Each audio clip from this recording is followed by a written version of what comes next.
먼저 이낙연 후보에게 묻겠습니다. 17년 전 인터뷰를 고발 뉴스에서 폭로를 했습니다. 이 인터뷰에서 포기일 때 참여했다. 혼자 살겠다고 빠지면 구차하겠다 싶어 노무현 탄핵에 참여했다라고 했습니다.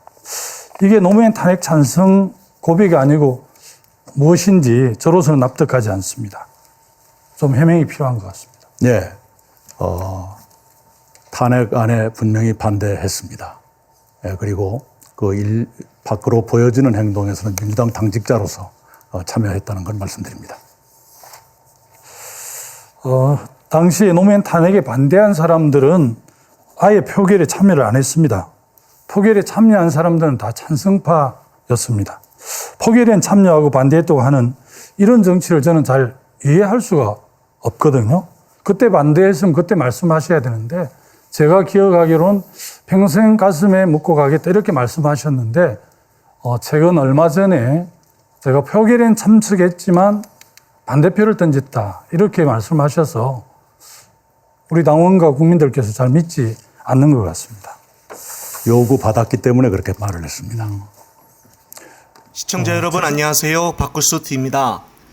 이동관 대통령실 대외협력특보의 방송통신위원장 지명이 유력한 것으로 알려진 가운데 이동관 특보 아들의 학교폭력 의혹에 대해서는 인사검증을 담당하는 법무부가 자료 요청도 하지 않은 것으로 파악됐다고 나와 충격을 주고 있습니다.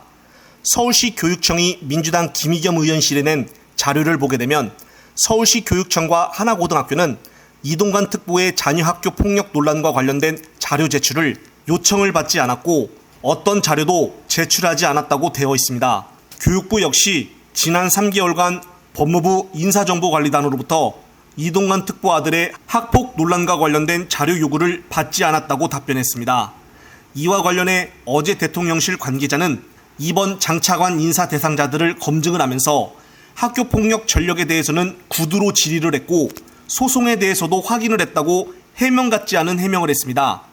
지난 3월 한동훈 법무부 장관은 경찰청 국가수사본부장에 임명이 됐었던 정순신 변호사가 아들의 학교폭력 의혹이 보도된 다음 날 사퇴를 하자 검증 과정에서는 파악하지 못했다면서 알았다면 그냥 넘어가지 않았을 것이라고 밝혔던 적이 있었습니다. 네, 그렇습니다.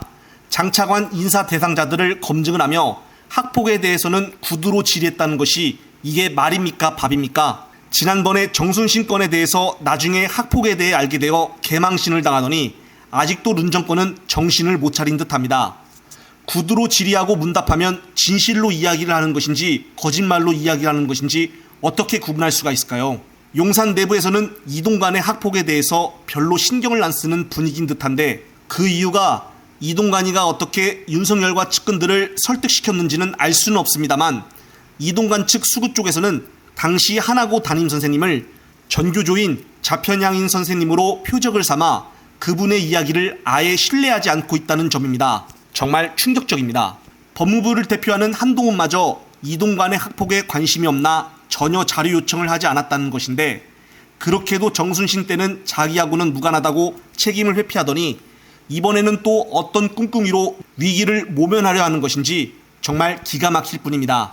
끝으로 과방위원장으로서 행패를 부리고 있는 장제원에게 묵사발을 만들어버리는 장경태의 발언의 끝으로 영상 마무리하겠습니다. 장제원 과방위원장의 경고망동이 망측하기 짝이 없습니다. 어제 장 위원장은 용화대가 원하는 우주항공청 특별법 통과가 안 되면 상임위 회의를 열지 않겠다고 통보했습니다. 과방위는 이동관 학폭, 후쿠시마 핵 폐수 등 방통위, 원안위 등 긴급 현안이 많은 상임위입니다. 그간 현안 질의 회의 개최는 이리저리 내빼더니 흥정과 협박으로 오만방자한 자세만 보이고 있습니다. 현안 질의는 정부가 감추고 은폐하려는 여러 현안에 대해 국민의 의문을 해소하기 위해 국회가 질의하는 것입니다. 질의는 국회의원의 의무이자 권리이지 위원장의 권한이 아닙니다. 상임위 개최를 계속 사고로 회피하시려면 상임위원장직을 내려놓으시기 바랍니다.